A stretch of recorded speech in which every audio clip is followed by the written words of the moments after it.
And there we go. Is that better? Okay. Is that better? Start over again. I will. Absolutely. Let's try again. I just turned on my microphone. It's plugged in. There shouldn't be an issue. Hey, all right. We are ready to go. Okay. We're going to start all over again. And I'm going to tell you about my cave design board. Sorry about that. We're 5 minutes late starting. We're going to start all over again. So I have a beautiful design board here that I love to use for my applique blocks.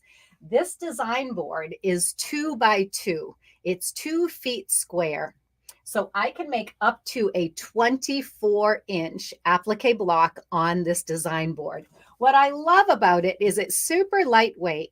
I can move it around my sewing room. I have multiples of these. Another thing that I love to do is stack up all of my blocks for one project, put a couple of pins in the corner, and then I can flip through the blocks without having them hanging on my permanent design boards that are up on my wall. Now, my permanent design boards are made the exact same way. So we're going to be doing this in miniature. We're going to do the 2-foot design board today. But you could make big design boards to hang on your wall. Now, I want to show you how these big design boards work. The big design boards that I have here are on sliding door hardware so that I can slide these open, I can slide these closed, and I'm going to have a nice big design wall surface to work with. Now I have another design board over here, and we're going to talk about that as we talk about our materials. The 2 hanging design walls are the exact same product as this. So let me show you that product, and I'm going to go behind my table here so you can hopefully see and hear me okay. Okay, right here. Is it going to be good? And what I have here is all of the supplies that I need to create one of these design boards. And I have an old design board here that we are going to dissect. We're going to take this apart and see what happened with the foam underneath because I wasn't very careful with my iron. So this actually happens to be 2 layers of a design board. And on this one, I had added a layer of, this is a material that you use for covering your ironing board. This one is put out by Bonash. It has a sticky side. So on this board, I actually have my flannel because I used my original flannel board that I had made years ago. Then I covered it with 2 layers of cotton batting and a layer of that reflective material. Now, there are still depressions in this board, even after adding these added materials. So I definitely want to caution you to be really careful with the heat on these and try not to overheat them. But today we're going to try a couple additional products to try to increase the heat resistance of this product. So what we have here is a, it's called Foamular NGX. It is made by Owens Corning, and it's a 1-inch by 2 by 2 project panel. So this I got at Home Depot. It's 2 feet square, it's 1 inch thick, and it's just a foam insulation material. Okay, so I'm going to put that aside because that's our good one. That's the one that I want to use to design my applique blocks. Now, let's dissect this other board and see what's happening. So I did try some other things to prevent that panel from melting, and it didn't work 100%, but it did definitely help. So I've got 2 layers of batting. I already had my Cave Design Wall flannel on there, so let me take that off. And on this one, I had used regular packing tape to put it together. Now, what I really recommend you use, sorry, this is going to be loud. What I really recommend you use is not packing tape, but duct tape. Duct tape is a lot stickier and it works a lot better to keep, to put this project together. So I've already got my duct tape out here. It's all ready to go, but I want to dissect this panel and just see what's going on with the melting panel. And let's see if we can find a way to reduce that melting that's happening. Okay, so this panel is the same product. It is made by a different company, but it's basically the same product, the same thickness, etc. So what happens when you are creating a design wall for your sewing room and the panels that you can buy are too large? What happens when the panels are just too big and you can't use them to hang from those door holders because they're too long? Well, one of the ways to cut this material is to use a serrated knife. So that works really well to get through this material. So I'm going to score it here. And I would do this a couple of times. And what you can do is you can use your quilting rulers in order to make that a nice straight line. I'm trying to get my quilting ruler up here, but it doesn't want to cooperate. Okay, so I can use this knife. I can score this with my quilting ruler, but I'm not really going to bother. I'm just going to continue to work with this and continue to use that serrated knife to get all the way through the layers. Now, I brought another knife because I want to test out something. Remember, we're going to experiment today. We're going to see what works best with these panels. So I brought another knife, and this one is one of those nice kitchen chef knives. And I'm wondering if I can use that knife and just press down to get that panel cut all the way through. Yeah, I think this one's working really, really well. Now, one of the things I recommend that you do when you're cutting these, first of all, you're going to be extremely careful with any of these knives that you're using. If you do this on the edge of your table, you can really lean into the product and then go right through like this with your knife. That way you can push the knife all the way through off the edge of your table, but you're keeping your material secure. So when would you have to cut this panel?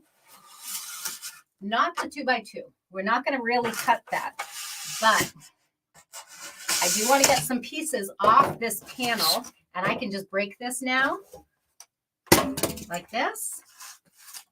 I want to get some pieces off of this panel so we can experiment.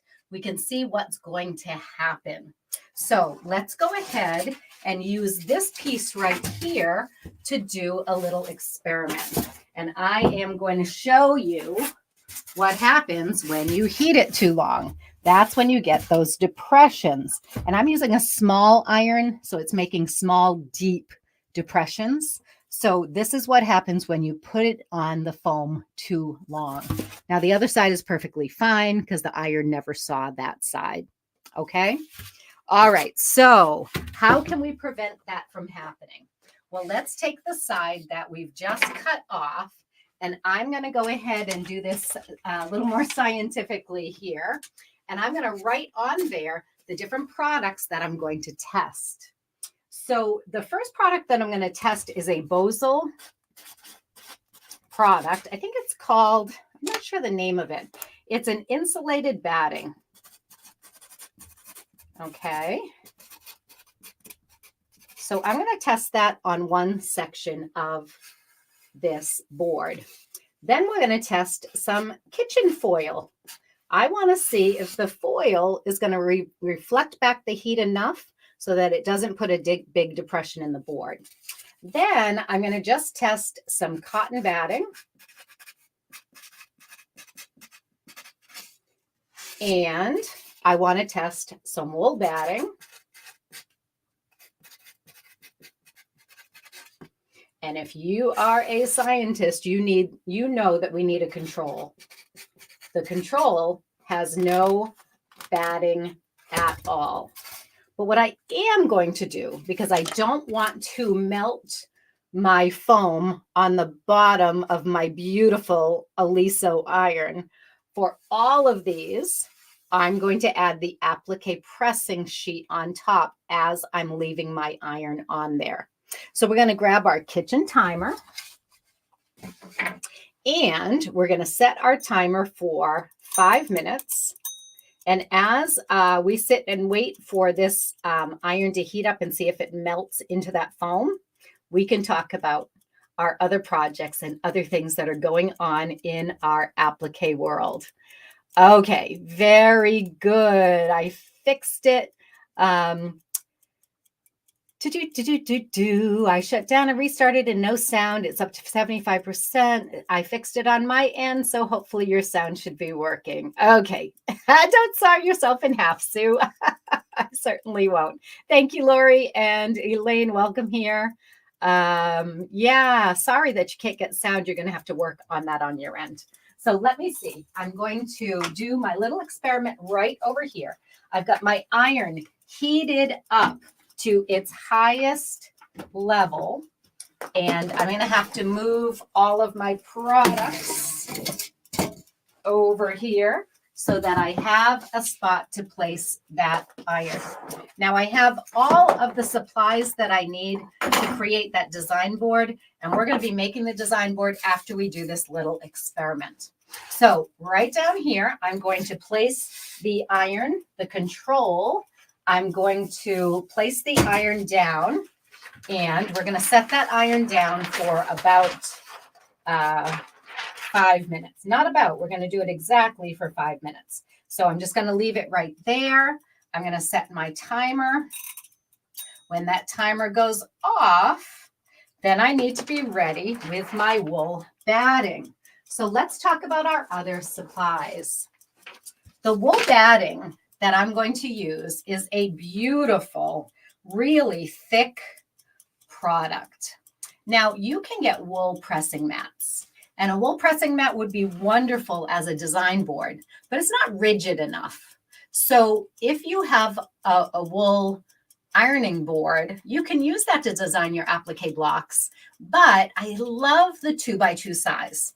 I have not been able to get a wool ironing board that's exactly that 2x2 size. And that's just perfect for making my applique blocks. So what if we put wool batting on top of the foam? And look, you know what? We don't even need 5 minutes. It's only been about 1 minute. And that foam has already melted under the weight of the iron. Okay, so that was only just about 1 minute, and it's already melted. So I'm going to move on to the foam batting. So if we take the foam batting and we put that, the wool batting, and we put that over the foam, now we're going to move our iron over. And we're going to keep that iron down for the same amount of time. Now I can smell that foam melting. I can smell it. I don't like that. I don't want that smell in my sewing room. I want to make sure that I'm not exposing myself to those fumes. So we want to protect that, that foam with something other than our applique pressing sheet. So you can see right here that we've got a big, I don't know that you can see it because the camera may not pick it up. There it goes. You can see the big depression in the foam right here, and I can smell that foam. So now we're trying the wool batting to see if that makes things better. Now remember, we're not just going to leave our iron on the foam, but it happens. You know, sometimes we make mistakes and those things happen. So let's see what else we can do. Now I have some cotton batting here, so I'm going to get that ready for the next test. I'm going to do 2 layers of a cotton batting. And look, we've left that for just over a minute now. And let's see if that has caused a depression in the foam. No, it hasn't. That foam looks beautiful. It has not been affected by the heat, and the foam is being covered with the applique pressing sheet and the wool batting. So far, the wool batting is doing a great job. Now, I'm going to test that cotton batting. So I've got 2 layers of a cotton batting. I'm going to check my time. It's been over 2 minutes now, so I know that the wool batting is doing a really nice job. So let's try the cotton batting where it says cotton batting on my sample. So I'm going to put the applique pressing sheet down, and I'm going to put the cotton batting down, and we're going to reset our timer. Okay. The wool batting that I used is this Tuscany wool batting. It is one of my favorites. It is from Hobbs, and this was a queen size batting, but I just cut a big chunk out of it that was 2 layers, the whole 2 foot by 2 foot. So I ended up needing 2 feet by 4 feet to cover my board. So I have a feeling that's what I'm going to end up using is that cotton batting. But I bought another product here. I ended up getting mine at Joann's, and I'm sorry, I got it at a place called Martin's. It's a discount store, and it's called Polytherm. And the nice thing about the Polytherm, which is, I believe, the same exact thing as the the Bosal. So this has a metallic surface to it. The metallic surface, I believe, is going to reflect the heat. So I'm going to cut this in 2. It came as a big sheet. I'm going to cut it in 2 because I want that reflective surface. I want both reflective surfaces on the top. I want all of that heat to be reflected up. And so I'm not just going to fold it because that's going to put one up and one down. So I'm going to put 2 layers with the Polytherm with the reflective side up. Now that's the next thing I'm going to test. So let's test this out. Let's check this out. This has been 1.5 minutes on the cotton. Let's see what's happening. Oh, it's melted a little bit, but it's, you know what? It's not bad. It's really not bad with the cotton batting. So I'm going to leave that on for another minute. And it looks like having any type of a barrier is really helpful. Now, this is for 2 minutes. If you're going to leave your iron down and walk away, not a good idea, because that's when you're going to get those really deep impressions. Now you can see that I do that sometimes because I'm always going from my from my demo table over to the computer when I'm demonstrating for my students. And sometimes I leave it down too long. As long as you're careful and you're not being distracted, then you won't be getting these big depressions in your board. But let's find out the best method of preventing those depressions. So now we're coming up on 3 minutes, and we've left it on the cotton batting. And the cotton batting is melted to the foam. I can see the impression, but it's really not bad. So the cotton batting is a good option if you don't have the wool batting. Now, here's something that I really want to try. What if we just use kitchen foil? And I'm going to do 2 layers of the kitchen foil, and we're going to test the iron on the kitchen foil to see if that reflective layer would be sufficient to prevent the melting. I don't think it will work because the kitchen foil is actually going to heat up, right? Because it's metal. So I think that's going to heat up and it's going to melt into the foil, into the foam as well.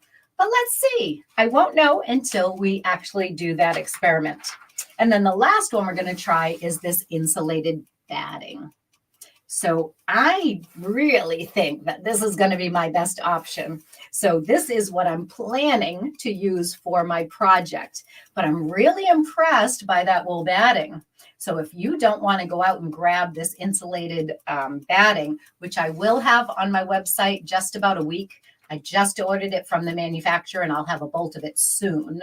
So I'll be cutting this into 20, what is 2/3 of a yard? It's like 28 inches or something like that. I'll be cutting that into the 28-inch increments along with the Cafe Design Wall flannel so you can wrap it around your board, and I'll be showing you that in just a moment. So let's see, we're coming up on 2 minutes with the foil, and yeah, as I suspected, it is heating up the foil, and the foil is then melting to the surface. So the foil is not going to work, so we can put that aside. Oh, well, one idea down the drain. That one didn't work. Now let's go ahead and do our insulated batting. So it's right here on the end. I smell it again. I smell the melted insulation material.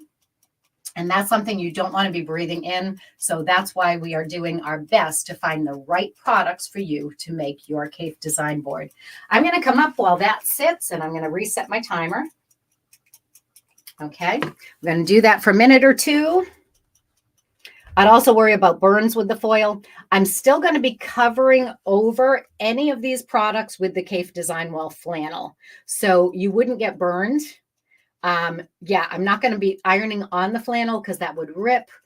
When you put pins in it, it would tear. So I'm covering over any of these underlayments with the Cafe Design Wall flannel. That is a cotton flannel that's going to prevent burns. It's going to cool down very quickly so you won't get burned. So the foil was just an idea to have as an underlayment, just like all these other products, and it didn't work anyway. So, okay, excellent.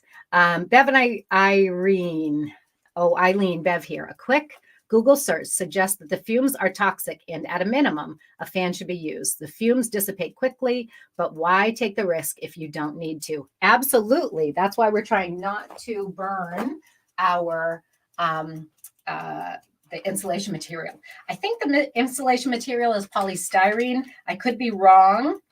So far, so good. I'm at 2 minutes with the Bosal. And this is not the Bosal brand. This is Polytherm. I don't know who makes it. But when I looked at the products side by side, they look identical. My guess is that these companies just repackaged the same material from the same manufacturer and put their brand label on it. I'm not 100% sure of that, but I'm guessing that that is the case. This is the type of material that you would use to make a casserole cover from, so that it insulates that casserole so it stays warm when you're bringing it to somebody. So it's that same product, and there is no melting of the board at all with the Bosal. So you can see, here's my control, nothing at all, huge melting. Wool batting, no melting. Cotton batting, a slight impression. I can see it more so than you probably can. The foil, huge depression. So the foil didn't work at all. In fact, it probably made it worse. And the Bosal insulated batting, great. So Bosal insulated batting, cotton batting as a, let's say, I'm going to put them in order. I think the Bosal looks best to me, but it looks equal to the wool batting. So if you have wool batting or the Bosal, that's going to be your best bet. Next option would be cotton batting. If you don't have wool and you don't have the Bosal, use a cotton batting. That's going to protect it pretty well. The foil, the control with nothing at all, and the one I had done with the material for the ironing board cover. The one I had done initially that I ripped off was this ironing board cover. And that didn't work at all. So that melted as well. So I'm going to go ahead with the Bosal insulation, and we're going to use that to cover our 2x2 insulation board. So let's go ahead and put that together. Okay, that's interesting. I can see the impression of the iron on here. I can even see it on the second layer, but I don't see it at all on the foam. So I guess this product did its job. So I'm going to turn over the foam and I'm just going to outline the edge using a pen or a marker so that I can cut this material to size. And I'm just going to cut that with my scissors. Of course, I could use my rotary cutter and get a nice clean line. But all of this is going to be covered with the Kaffe Design Wall flannel. So no worries about getting it perfect. It can even overlap on the edges, which this is going to, because I'm not going to take the time to make it perfect. Now remember, we want the reflective side facing up. So I'm going to put everything facing down and put my insulation material on top. So I've got 2 layers of the insulation material facing up. Now what I need to do is I need to cut my flannel. Well, I had a piece of flannel underneath there, and it's not quite big enough.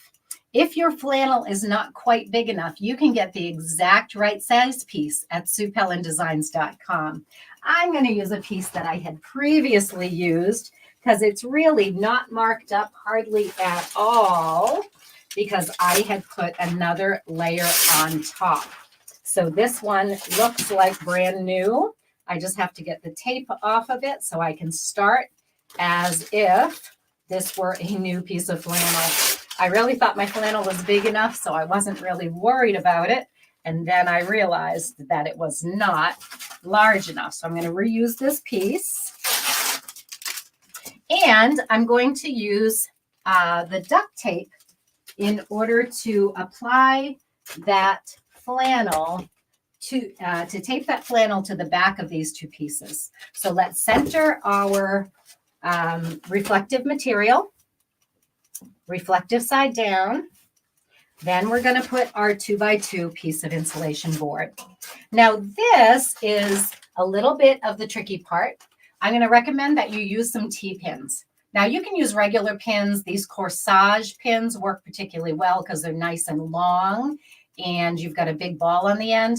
But I really like to use the T-pins. And I'm going to line up the lines on that flannel with the edges of my board. I want this board to be wrapped so that the lines are straight with the edges of the board. So I wrap that a little too tight. I don't have enough on this end. So I've got to keep adjusting and moving this around until I've got the same amount all the way around the outside edge. And then we're going to put the T-pins in place. And we're going to be stretching this ever so slightly as we go. We don't want to super stretch it, but before I do any stretching, I'm going to put a line of T-pins here on all of these lines. And I'll show you why in just a minute. Let's put the T-pins all the way across. Okay, so I've got a whole line of T-pins holding these lines in place so that when I stretch that flannel, let me just let that go for a minute, get my underlayment under there. So when I bring that flannel across, I'm going to be able to follow the lines straight down. Now, when I'm doing this part, I'm going to go ahead and use those big corsage pins because I ran out of T-pins. And I'm just going to give this a tug, making sure that the lines stay even with the edge of the board. Then I'm going to give it a tug on this other corner, making sure that line is even with the edge of the board. The board is 2 feet by 2 feet. The markings on the Cape Design Wall flannel are 2 inches. So we have 2, 4, 6, 8, 10, 12, 14, 16, 18, 20, 22, 24. So if you stretch this flannel, it will make these lines line up straight across. Put your T-pins right in there. Now I find, sorry about that. I find that the flannel is just a little bit smaller than 2 by 2 grid. When you use flannel, unfortunately, when you're heating it or just in the process of them printing it and stretching it, it doesn't come exactly to that 2 by 2 grid. But if you stretch it, you can stretch it right back into shape with your T-pins. I'm putting the T-pins into the side of the board. So I'm pinning at every one of those lines, and then I'm going to pull in the opposite direction, and I'm going to pin at every one of those lines. So I'm able to get this line right on the edge of the board, so I know that my grid is truly 2 by 2. If you are just laying it on there, that's going to be a little bit less than 2 by 2. But as you stretch this across, you're stretching that grid back into shape. Now, I don't use this grid for measurements on my quilts, but I will use it to line things up straight across my designs. So you want to be able to like snap a chalk line across your applique block. These lines will help you to make your lines straight. As long as you take the time to pin every single line and to stretch it both directions to make sure that your ending lines are right on the edge of the panel. Okay, so once we have that stretched, and I'm going to take a little bit more time to do that, then I'm going to turn this over and I'm going to use my duct tape, which I moved over somewhere and now I've lost it. But I need to use my duct tape, and I'm going to cut small pieces of that duct tape. Hold on. Well, I can't find the duct tape, so I'm going to use my painter's tape. The painter's tape, oh, here it is. It rolled away. The painter's tape is not quite as strong as the duct tape. The duct tape is very, very sticky, so it's going to really help you to pin this, to get this all in place. So you can take little 1-inch segments of your duct tape and just put them here along your edges, just like this. And then after you get the small individual little pieces of duct tape, then you can put a whole long line of duct tape. Why would I put the small little pieces? If I'm doing a huge panel, like for my wall, I don't have that many T-pins, so I'm going to use the duct tape, and then I'm going to take out the T-pins so I can use those again. But for a small piece like this, just go ahead and lay that duct tape over the entire edge. Now, how are we going to handle those corners? We're just going to make a little mitered corner. So let's see if you can see it there, and you can't. Let me adjust the camera so you can see it a little bit better. Okay. On our corners, we're just going to pull in, make it nice and taut, but we've got to have a piece of duct tape ready.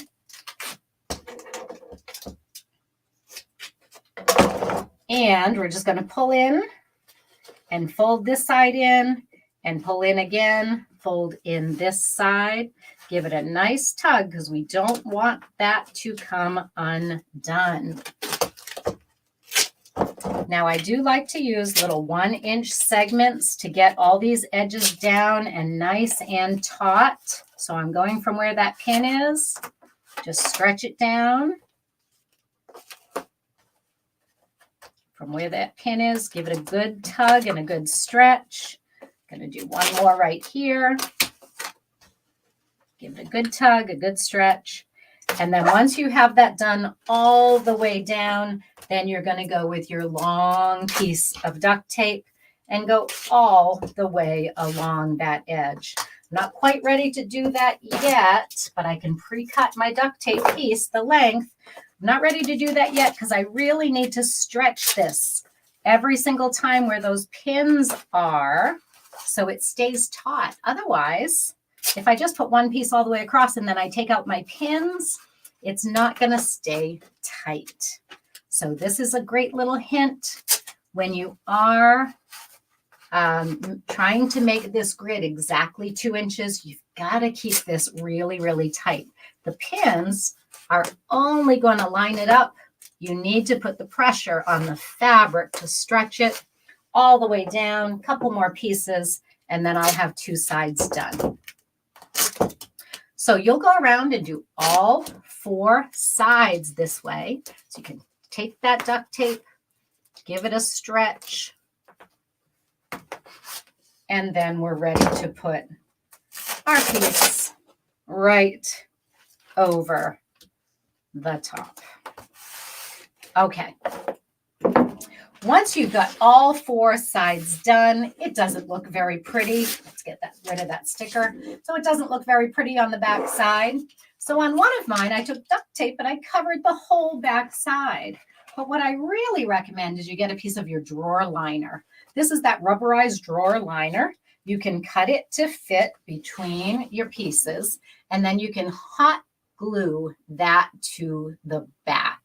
Now, this one isn't big enough. I would need to run another line of the drawer liner there, or you could just simply put it right here in the middle, put another strip of duct tape here to cover over the purple, and that's going to give you the non-slip properties when you're here working on your table. That's not going to slip around on you. So there you have it. We have our CAIF design wall board or CAIF design board all ready to go. And it is an invaluable tool for appliqueurs to use in your sewing room. So go ahead and grab the design board. It's a free download on my website. So all you have to do is go to Sue Pellin Designs and then go to the sales page where you're going to add products, and you can put in design board in the search, or just go look at those free products on my website. If you type in this exact URL, it will bring you right to the instructions. 2 people make it easier if you can get somebody to help you. Absolutely. How much seam allowance do you add to the thermo when you cut? I'm guessing it says to the thermometer. I'm guessing you mean the thermo web. I didn't add any seam allowance. I just cut it the same size, the 2x2. So it's laying on top of the board. And then I'm stretching the fabric around that. That's going to keep it in place. Now, you don't need a seam allowance on that. You don't need any extra. But if it's a little bit bigger and it goes around the sides, nothing bad is going to happen. It makes it harder to line up the lines on your CAIF design wall flannel if you have another layer on there of batting or the thermo web or thermo batting, whatever it's called. So you really don't want it hanging over the edges, because then that adds a little bit of thickness to the sides. So it's going to be harder to stretch that flannel and get the exact 2x2 measurements on your flannel stretched just to the size of the board. Okay, so you don't need any extra. Cut it the same size as the top of the board. All right. Bosel is a good Maine company. Yes, they are. Friends of mine, Wingspan Crafts carries the Bosel, or they make the Bosel products. And yeah, nice people. So thank you for sharing that, Bev. Inselbright, do you think that will work? Yeah, I do. Mary, I think that's going to be the exact same thing. Bosel makes Polytherm according to my packaging from Joann's. Thank you. I appreciate that, Lori. So there you have it. We have our CAFE design board. I use mine each and every day here in my sewing room. Unfortunately, I just messed up my design and I'm going to have to lay that out again. But it is a really great resource for quilters to have. Now, having a design board on your wall is also wonderful. Why do these work so well, whether they're on your wall or they're here? Well, the flannel holds on to your pieces. So I do have T-pins in here to hold my background in place, but you can see I don't need the T-pins, just that cotton flannel holds on to your pieces. Then if you do want to pin, the foam is pinnable over and over and over again. Nothing bad happens to the foam when you pin into it. Other products that you could use to make this design board are heavier and more dense, so the pins don't go in as well. On my wall, I have used what is called Homasote. It is a pressed paper product. The Homasote is nice. It's very heavy duty. You can pin it over and over and over again, but the pins are much harder to get in. Initially, I was worried about this product falling apart after pinning it many times. What I found is it doesn't fall apart. The pins don't really perforate it enough that it starts to crumble. So I used Homasote for my first board. It's extremely heavy. So it was hard to get up on the wall, and I put it up with finishing nails, and those nails keep popping out because that board is so heavy that it was hard to get that up on the wall. I'm going to need to use anchors, and I'm going to need to use screws to put that back up on the wall. The second thing I don't like about it is how hard the pins are to go in to this product. I bend my pins all the time when I'm pinning things up to that wall. So I really do prefer the lightweight insulation board. It works beautifully, it's lightweight, and I love having that to travel to my classes. Now, when we are up at our retreat up at Acadia National Park, Bev and Irene Henyon run a beautiful retreat, and Bev's husband made one of these design boards for every person in the group. So if you take care of them and do not overheat your pieces, that's going to be great for you for the long haul.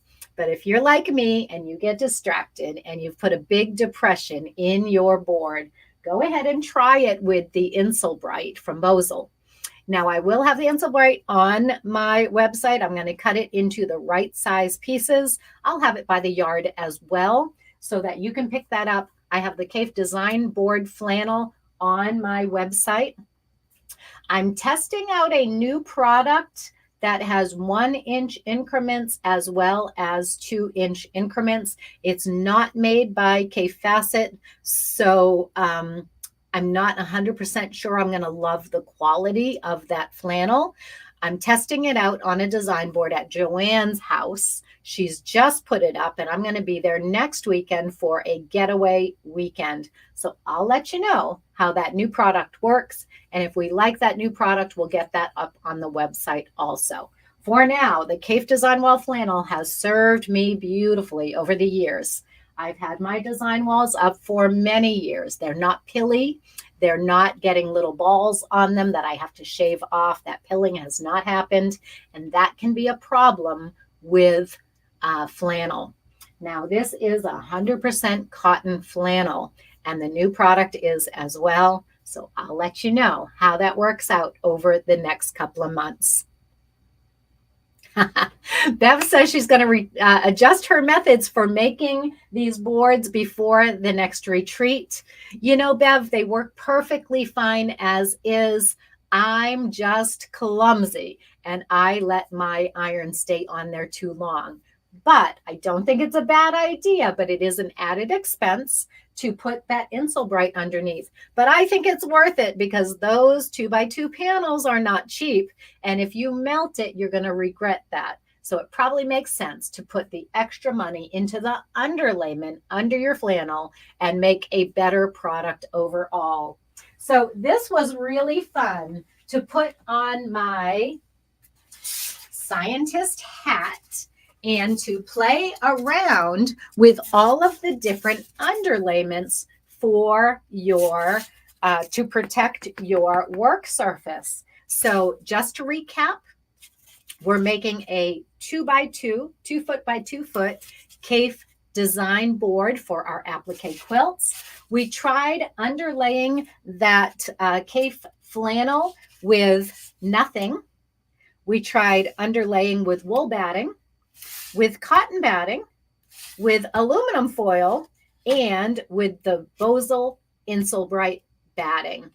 I'm opting for the Bosal Insulbright batting. You can see a little depression here with the cotton batting. The wool batting worked really well. So if you have that or you have the Bosal Insulbright batting, you're going to create a better CAFE design board. Now, I hope that you had fun today doing a little experiment with me and playing around with your design boards. Go ahead and make one for yourself so that when you join me for rotary cut applique classes, you will have the perfect board for designing your applique quilts. Now, many people here in the comments are members of our Ahead of the Curve community, where we use this board in every one of our monthly classes. Our Ahead of the Curve community is currently accepting new members. New members are always welcome at Ahead of the Curve. So if you would like to take a workshop with me every single month, you can become a gold or platinum member of Ahead of the Curve and join all of these wonderful people in my community making beautiful applique quilts the easy way. We're rotary cutting our applique to make gorgeous applique quilts in a fraction of the time of traditional methods. So if you'd like to join us, go to SuePellinDesigns.com and you can register to become an Ahead of the Curve member. I'm glad that was helpful for you. How thick was the wool batting in my test? I used 2 layers of Tuscany collection wool batting from Hobbs. It is a fairly dense wool batting. If you want to just give me a second, I'll go and grab that wool batting. I love this wool batting for quilts. It is a beautiful batting that you can hand or machine stitch. It is washable and you can quilt up to 3.5 inches apart with this wool batting. So I keep it on hand. It makes a beautiful loft under your applique pieces if you use a wool batting. And oftentimes I use wool batting over cotton for my quilts. So I had this wool batting on hand. It's a fairly thick loft. It's probably a good 1/2 inch loft. It's my favorite type of wool batting, the Tuscany collection from Hobbs. Now, if you have wool batting, you can use that. If you don't, grab the Insulbright from Bosal. And if you want to be really careful, use both. They both work so well. Imagine if you had both layers on your CAFE design board. So those are my thoughts for today. I hope that you will join us in making some beautiful applique quilts and use your design board every time you take a workshop with me. Ricky Timms cleans his flannel wall by ironing scraps of freezer paper to it. It picks up threads like magic. Wow, that is fantastic. What a great tip.